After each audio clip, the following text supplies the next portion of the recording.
Kisah Mitsubishi Kuda dimulai dari pertengahan dekade 1990-an. Saat itu beberapa orang di ATP Mitsubishi di Indonesia agak gemas dengan kesuksesan Toyota Kijang dan Isuzu Panther. Mereka kemudian berpikir, kenapa Mitsubishi tidak ikut jualan minibus bermoncong di Indonesia? Maka kemudian mereka mencari produk apa yang layak untuk menyaingi Kijang dan Panther.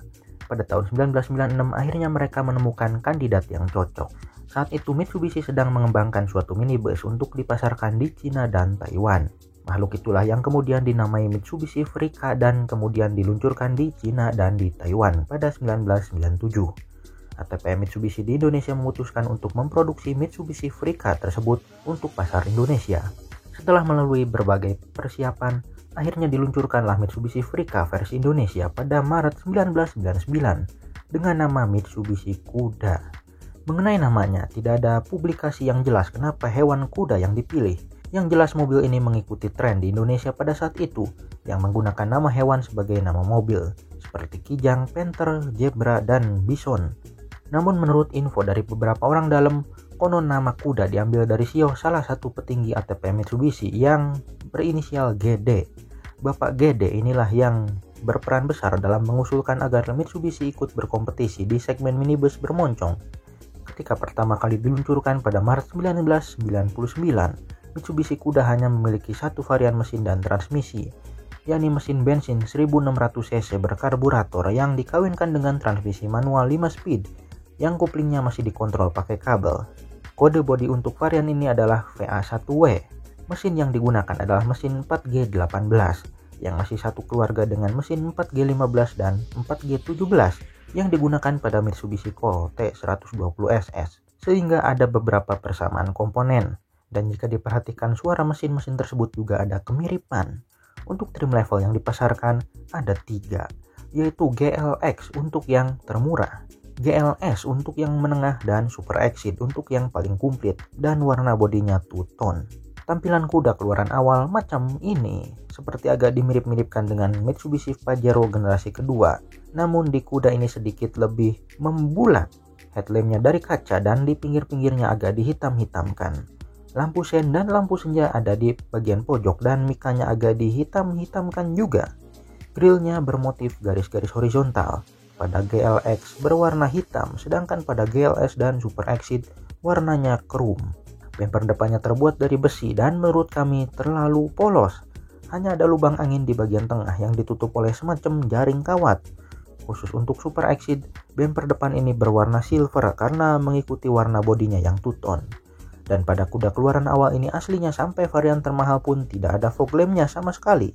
Bumper yang terlalu polos ini menurut kami agak merusak penampilan. Kalau diibaratkan wajah orang, jadi macam dagu orang yang gemuk dan berlemak. Untungnya ATP Mitsubishi menyediakan aksesoris opsional resmi berupa bumper tanduk. Dengan adanya bumper tanduk ini, kepolosan bumper besinya jadi tertutupi. Malah sangat serasi dengan tampilan depannya secara keseluruhan, jadi terlihat gagah. Dan untungnya lagi di bumper tanduk ini ada fog lampnya, jadi menutupi kekurangan kuda yang sampai varian tertinggi masih belum punya fog lamp, kalah dari pesaing-pesaingnya.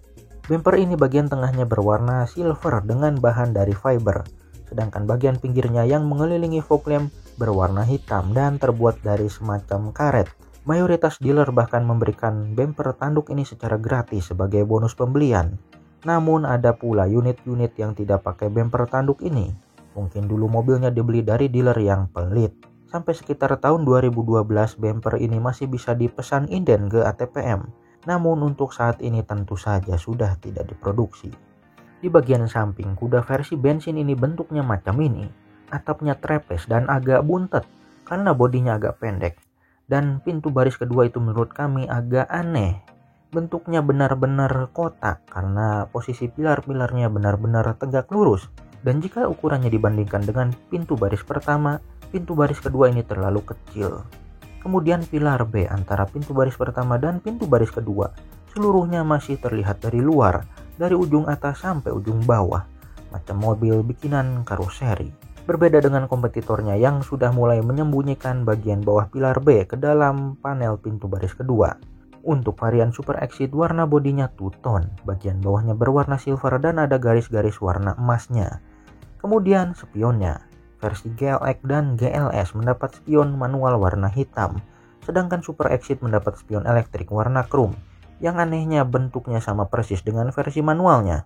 Mungkin untuk menghemat ongkos produksi karena cetakannya jadi sama. Pada bagian roda, Mitsubishi Kuda ini menggunakan ukuran yang tidak lazim. Versi GLX dan GLS aslinya mendapat ban untuk mobil barang dengan ukuran 185 R146PR yang jika dikonversi menjadi ban mobil penumpang akan setara dengan 185/80 R14. Karena rasio tebalnya sangat tebal yaitu 80, tidak ada produk ban yang berorientasi kenyamanan yang memproduksi ukuran ban ini. Ukuran ini hanya tersedia pada ban level murah atau ban eko-ekoan. Sedangkan Super Exit mendapat ban dengan ukuran yang lebih aneh lagi yaitu 195/70R15. Sepertinya di Indonesia hanya Kuda ini yang menggunakan ban ukuran itu. Bahkan menurut penelusuran kami, sekitar tahun 2010 pun sudah tidak ada sama sekali produsen ban di Indonesia yang memproduksi ukuran tersebut. Sehingga para pemilik kuda terpaksa menggantinya dengan ukuran yang lebih lebar. Kemudian di atas rodanya, pada GLS dan Super Exit terdapat tambahan daging semacam over fender. Warnanya silver untuk Super Exit, sedangkan pada GLS diwarnai sewarna body. Untuk GLX tidak ada over fender macam ini, jadi polos-polos saja. Di bagian belakang, kuda keluaran awal ini masih menggunakan pintu berukuran 2/3 yang dibuka ke samping macam Kijang generasi ketiga atau Panther generasi pertama. Namun pada kuda ini handle pintunya disembunyikan pada dudukan lampu plat nomor, jadi lebih rapi. Tidak seperti kompetitornya yang menggunakan handle terpisah. Pada bagian belakang ini bempernya hanya ada secuil di bagian pojok kiri, di bagian bawah bodi yang tidak bisa dibuka. Sedangkan di bawah pintunya datar-datar saja, tidak ada bemper. Mungkin agar memudahkan penumpang belakang untuk naik ke bagasi. Pada varian Super Exit disediakan wiper belakang dan kecurutannya untuk bagian kaca belakang yang 2/3. Namun karena bentuk kacanya macam itu maka wiper blade-nya itu pendek sekali, 12 inci saja. Interior kuda keluaran awal ini masih mirip dengan minibus-minibus yang sejaman. Door trimnya tipis, berupa triplek yang dibalut kain, kemudian dipasangi tombol-tombol dan handle-handle. Namun setidaknya tombol-tombol power window-nya baik yang depan maupun yang belakang sudah menyatu dengan armrest-nya. Jadi terlihat lebih niat mendesainnya. Power window-nya sendiri hanya tersedia pada GLS dan Super Exit, sedangkan pada GLX masih pakai engkol. Kemudian dashboard-nya. Secara keseluruhan bentuknya mengkotak. Terdapat tempat penyimpanan di bagian tengah atas yang jika Anda menyimpan barang di situ akan menjadi panas karena langsung terjemur sinar matahari. Kemudian ada tempat penyimpanan terbuka yang sangat besar di bagian kiri. Kami menduga Mitsubishi sudah meramalkan bahwa di masa depan mobil akan memakai airbag. Maka mereka menyediakan tempat kosong besar tersebut untuk menjadi wadah airbag di masa depan. Untuk glove box-nya sendiri ada di sebelah bawah. Pengaturan AC-nya ada di bagian tengah dashboard menggunakan 3 buah putar-putaran model kompor. Dan pada kuda ini terdapat putar-putaran yang mengatur sirkulasi udara AC dari dalam atau dari luar kabin. Ini tidak tersedia pada minibus-minibus lain yang sejaman. Walaupun sebetulnya fitur tersebut tidak terlalu sering dipakai, kecuali apabila Anda senang mencium aroma knalpot dari kendaraan di depan Anda. Kemudian di bawah putar-putaran AC ada tempat untuk head unit single din. Merek Panasonic untuk GLS dan merek Alpine untuk Super Exit. Sedangkan GLX tidak mendapat audio. Sebetulnya dashboard ini dapat menampung head unit double din. Namun setengah lagi itu digunakan untuk jam digital dan wadah penyimpanan kecil. Sehingga apabila Anda mengupgrade head unit double din, Anda akan kehilangan jam Anda. Oh ya, jam tersebut hanya tersedia pada GLS dan Super Exit. Sedangkan GLX tidak mendapat jam digital, hanya mendapat wadah penyimpanan saja. Mengenai sistem audio, speaker belakang pada kuda terletak pada door trim baris kedua ya seperti mobil pada umumnya. Namun speaker depannya tidak terletak di door trim baris pertama, namun malah didengkul di bagian bawah dashboard yang pada mobil-mobil lain umumnya digunakan sebagai wadah sikring. Mungkin ada yang penasaran, apabila tempat itu digunakan untuk speaker, lalu di mana sikringnya? Sebetulnya masih di situ juga, yaitu di belakang speakernya. Namun karena tertutupi oleh speaker tersebut, jadi tidak bisa dibuatkan pintu khusus untuk mengakses sikringnya. Jadi jika ingin mengutak-atik sikring pada kuda, panel penutup speaker itu harus dibongkar, jadi repot. Kemudian di bawah dashboardnya ada asbak dan sundutan rokok yang menyambung sampai ke lantai. Namun entah kenapa warnanya jadi hitam sendiri, beda dengan dashboardnya yang abu-abu. jadi terlihat aftermarket, padahal itu memang aslinya seperti itu. Kemudian ke setir, semua varian kuda keluaran awal ini menggunakan setir palang 2 dengan tombol klakson kotak. Karena bagian tengahnya kotak, maka setir ini sering disebut setir kotak amal, padahal tidak mirip-mirip amat. Instrumen klasternya terdiri dari 3 lingkaran menggunakan jarum-jarum berwarna putih. Dan ini cukup spesial karena sampai varian GLX yang termurah pun mendapat tachometer. Untuk kuda Super Exceed yang menggunakan wiper belakang, saklarnya sudah menyatu dengan tuas pengaturan wiper di sisi kiri setir. Tidak seperti mobil-mobil sejaman yang kalau punya wiper belakang masih menggunakan saklar terpisah di dashboardnya. Di sebelah kanan instrumen klasternya ada suatu panel yang serbaguna. Pada varian Super Exceed yang memiliki spion elektrik dan menggunakan tambahan bumper tanduk, panel tersebut digunakan untuk tombol pengaturan spion dan tombol fog lamp. Sedangkan pada Super Exceed yang tidak menggunakan bumper tanduk, hanya ada tombol spion saja, jadi ada sebagian panel yang kosong. Pada GLS yang menggunakan bumper tanduk, panel tersebut digunakan untuk tombol fog lamp saja, sehingga digunakan tombol yang lebih lebar yang dipasang secara horizontal. Sedangkan pada GLX atau GLS yang tidak pakai tanduk, panel tersebut dijadikan tempat penyimpanan kecil, biasanya digunakan untuk wadah koin. Ini cukup cerdik karena pada varian termurah pun jadi tidak ada tombol kosong sama sekali, jadi lebih rapi.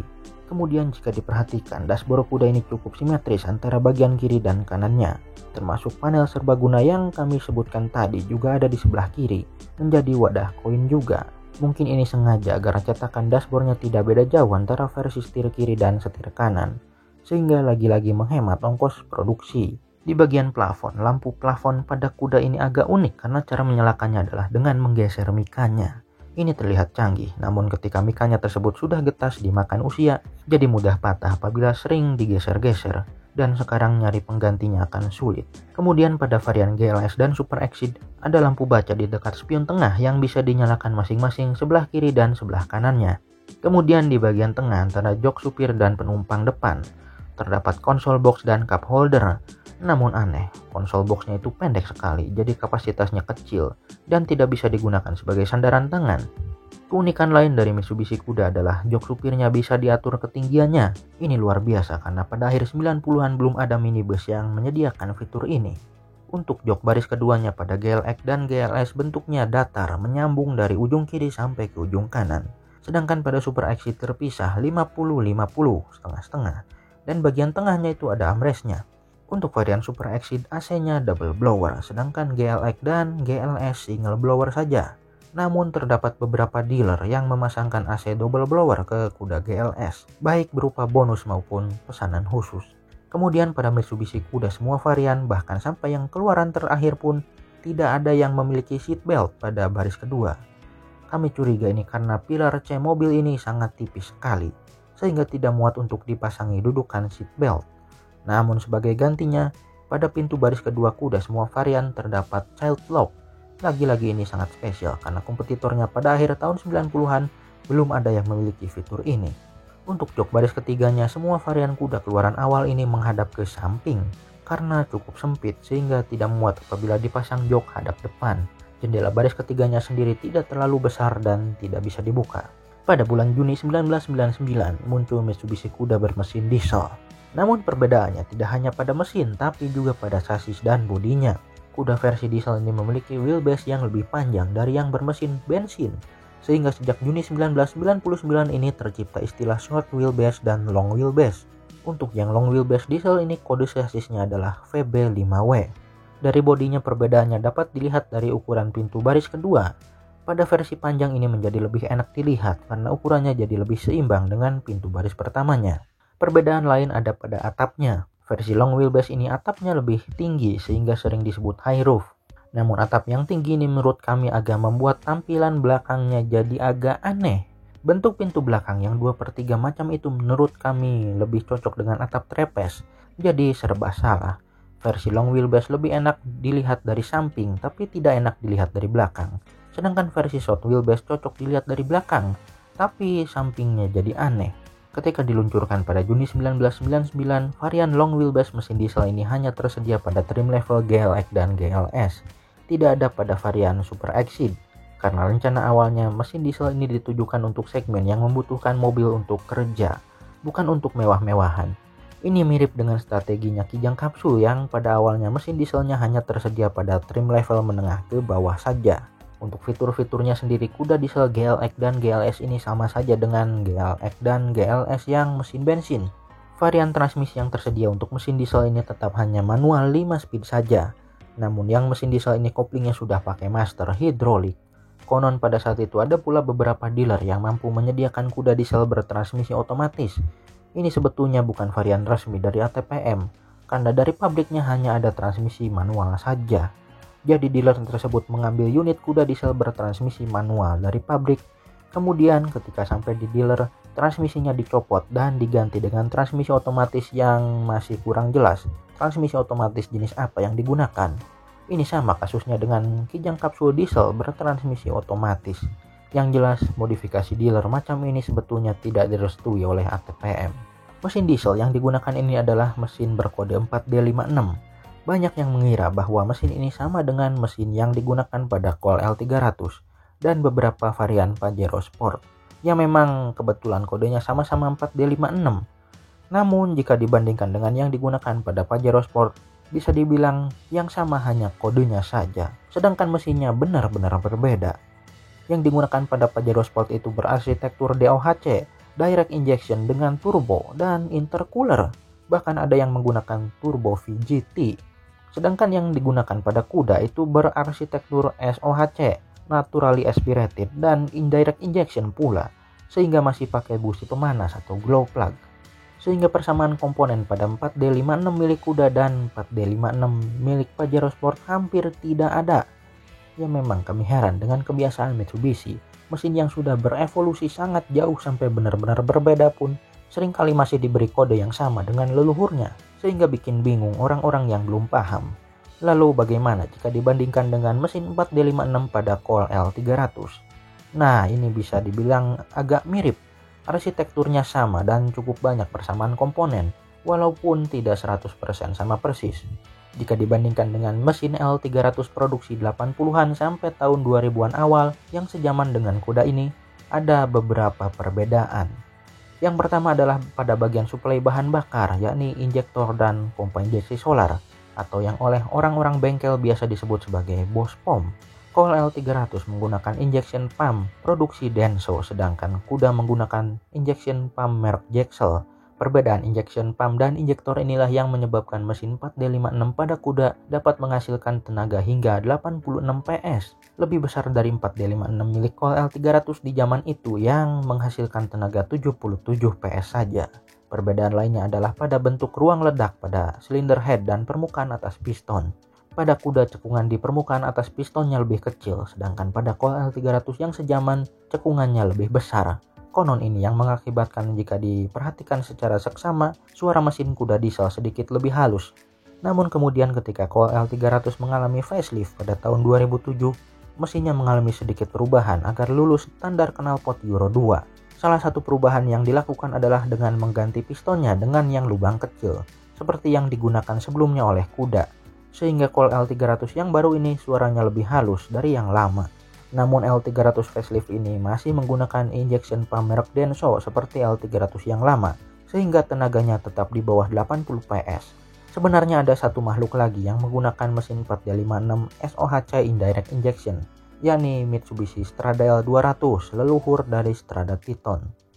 L200 ini menggunakan piston dengan lubang kecil mirip dengan kuda dan L300 yang Euro 2. Namun injection pumpnya beda sendiri, tidak mirip siapa-siapa. Sayangnya kami belum menemukan info detail itu injection pumpnya merek apa. Dan pada Strada L200 yang double cabin, mesin 4D56 indirect injection SOHC itu dipasangi turbo dan intercooler. Ini menarik, indirect injection tapi turbo. Sekarang kembali ke kuda. Pada awal tahun 2000 kuda mendapat sedikit improvement. Di eksterior bisa dilihat dari lubang hawa di tengah bumper depan sekarang jadi motif garis-garis horizontal. Tidak pakai jaring kawat nyamuk lagi.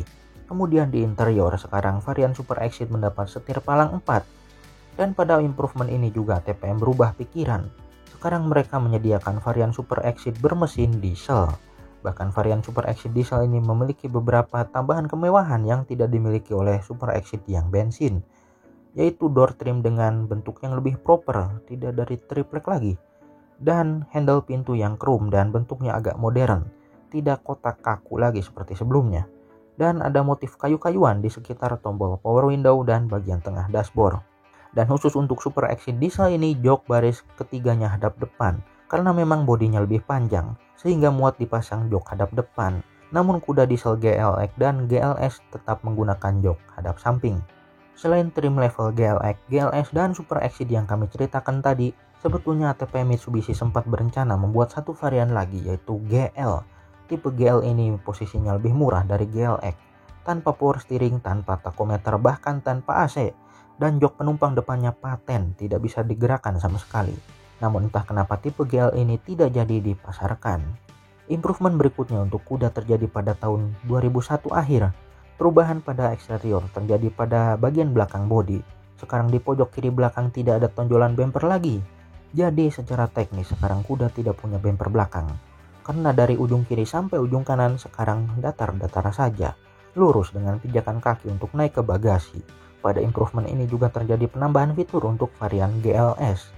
Tipe GLS sekarang mendapat AC double blower bawaan dari pabrik, dan jok baris keduanya terpisah 50-50 dengan armrest di tengahnya seperti mirip tipe Super Exceed. Beberapa orang menyebut versi improvement di akhir tahun 2001 ini sebagai limited edition, padahal ini sebetulnya tidak diniatkan menjadi limited edition, melainkan dijual untuk umum seperti biasa. Namun memang karena produksinya hanya sebentar, versi ini populasinya jadi sedikit sekali. Kemudian pada Maret 2002, Mitsubishi Kuda mendapat facelift yang cukup signifikan. Penamaan trim levelnya berubah menjadi Deluxe untuk yang termurah, Diamond untuk yang menengah, dan Grandia untuk yang termahal. Versi Grandia ini tetap mempertahankan warna bodi two-tone seperti pada Super Exceed. Pada facelift ini juga ditambahkan satu tipe baru, yaitu kuda sasis panjang dengan mesin bensin 2000 cc multi-point injection dengan kode sasis VB2W. Versi 2000 cc ini hanya tersedia untuk varian Diamond dan Grandia. Mesin bensin yang digunakan adalah mesin berkode 4G63. Ini kodenya sama dengan mesin yang digunakan pada sedan-sedan kencang Mitsubishi di tahun 90-an, macam Galant, Eterna, dan Lancer. Namun seperti kasus mesin diesel 4D56 tadi, sebetulnya yang sama hanya kodenya saja. Mesin 4G63 yang digunakan di sedan-sedan balap tersebut adalah versi DOHC, sedangkan yang digunakan pada kuda adalah 4G63 versi SOHC, sehingga tenaganya tidak sebesar sedan-sedan tersebut.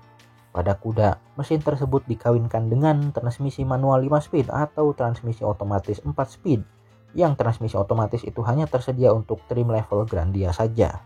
Dan sebenarnya transmisi otomatisnya sudah cukup canggih karena memiliki power mode dan eco mode yang saklarnya ada di dekat tuas persneling itu. Ini sudah seperti mobil-mobil zaman sekarang.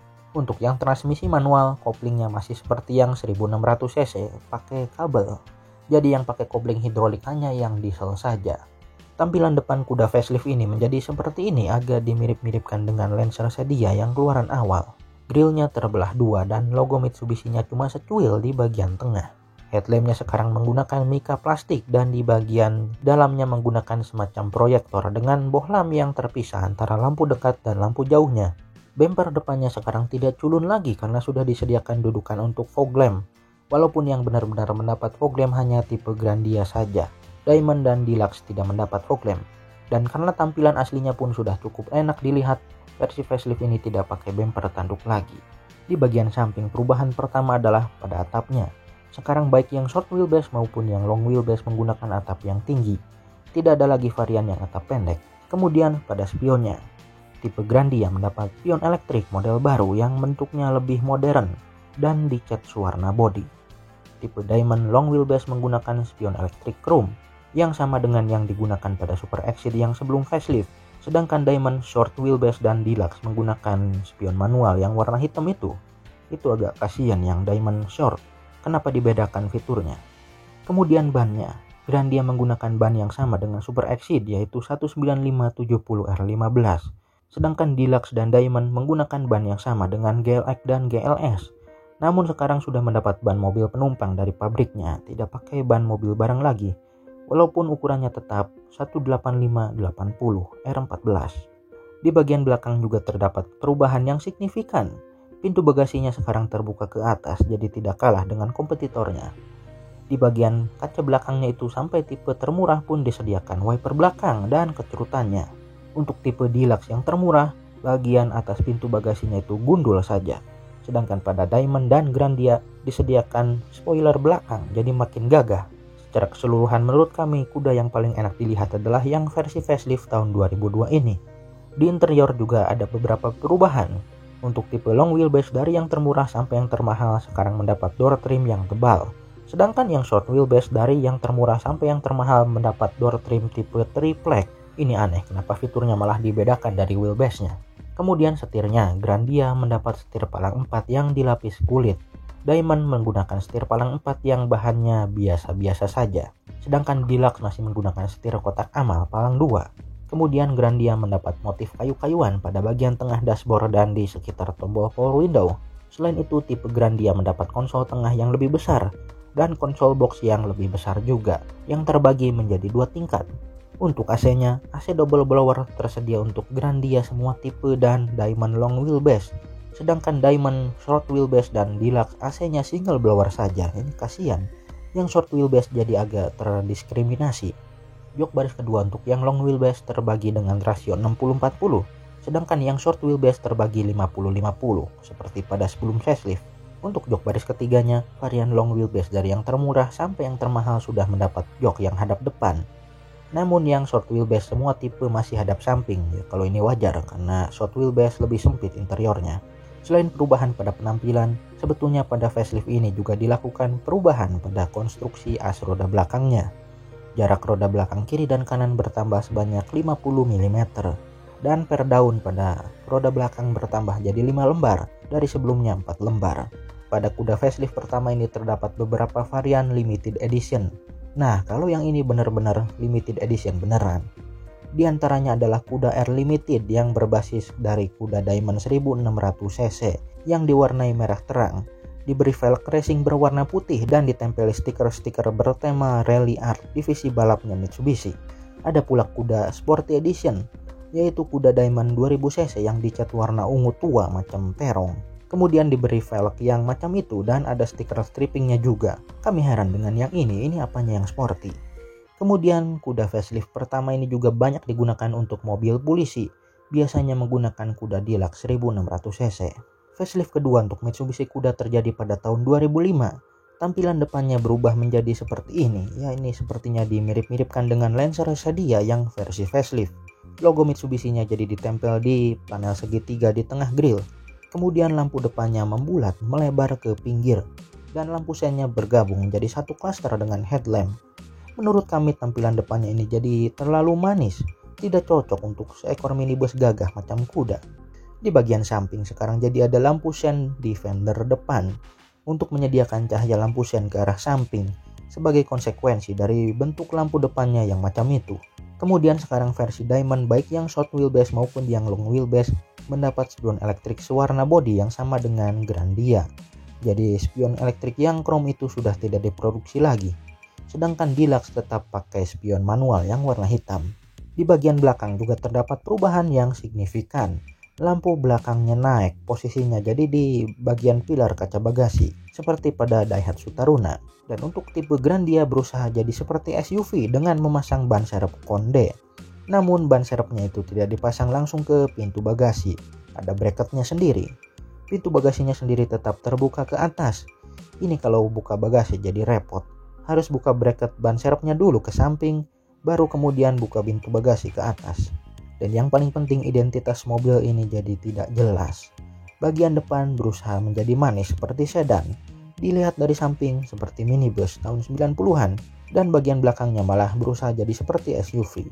Untuk varian Deluxe dan Diamond, bentuk belakangnya masih cukup enak dilihat. Dan tidak terlalu signifikan perbedaannya dengan versi facelift pertama. Hanya lampunya saja yang pindah ke atas. Interior kuda versi facelift kedua ini juga berubah warnanya menjadi warna apa ini? Antara coklat beige namun agak keabu-abuan juga. Ya intinya warna interiornya jadi lebih terang. Kemudian ada sedikit perubahan di setir. Untuk tipe Grandia sekarang di tengah setirnya ada hiasan dengan motif karbon-karbonan. Dan logo Mitsubishi-nya berwarna merah ditempel di tengah karbon-karbonannya itu. Perubahan lain adalah pada panel bagian tengah dashboardnya. Bentuknya agak berubah dan warnanya jadi silver. Bentuk putar-putaran AC juga berubah, tidak seperti putaran kompor lagi. sekarang malah jadi mirip tutup botol. Kemudian untuk tipe Grandia sekarang mendapat head unit double din, namun tipe Diamond tetap single din, dan Deluxe tetap tidak dapat apa-apa. Kemudian konsol tengahnya, sekarang semua varian kuda menggunakan konsol tengah yang tipe lebar. Namun untuk konsol boxnya tetap hanya tipe Grandia yang mendapat konsol box 2 level. Tipe Diamond dan Deluxe tetap menggunakan konsol box 1 level, namun bentuknya berbeda dengan yang model sebelumnya. Yang facelift kedua ini jadi lebih besar. Kuda facelift kedua ini jika dibandingkan dengan yang pre-facelift dan yang facelift pertama, angka penjualannya rendah sekali. Kebetulan perakitan kuda di Indonesia dilakukan di pabrik yang sama dengan Mitsubishi Galant, yakni di Kramayuda Kesuma Motor. Konon biaya operasional pabrik tersebut baru bisa tertutup atau BEP jika memproduksi minimal 1.600 unit kendaraan per bulan. Namun pada tahun 2004, karena rendahnya permintaan pasar, jumlah produksi kuda dan Galant jika digabungkan hanya sekitar 7.000 unit saja selama 1 tahun. Akhirnya daripada pabriknya rugi terus-menerus, pada pertengahan tahun 2005 pabrik tersebut terpaksa ditutup. Dan dengan demikian berakhirlah riwayat Mitsubishi kuda di Indonesia. Dan entah ada hubungannya atau tidak, pada tahun 2005 itu Bapak Gede sudah tidak lagi memegang jabatan vital di ATPM Mitsubishi. Walaupun umur kuda di Indonesia cukup pendek, ternyata di negara tetangga yaitu Filipina umurnya panjang. Di sana produksinya baru berakhir pada 2017. Dan yang kemudian secara resmi dijadikan penggantinya adalah Mitsubishi Xpander yang diimpor dari Indonesia. Seperti biasa, video ini kami akhiri dengan menampilkan spesifikasi teknis. Berikut ini adalah spesifikasi teknis dari Mitsubishi kuda. Silahkan dibaca apabila penasaran.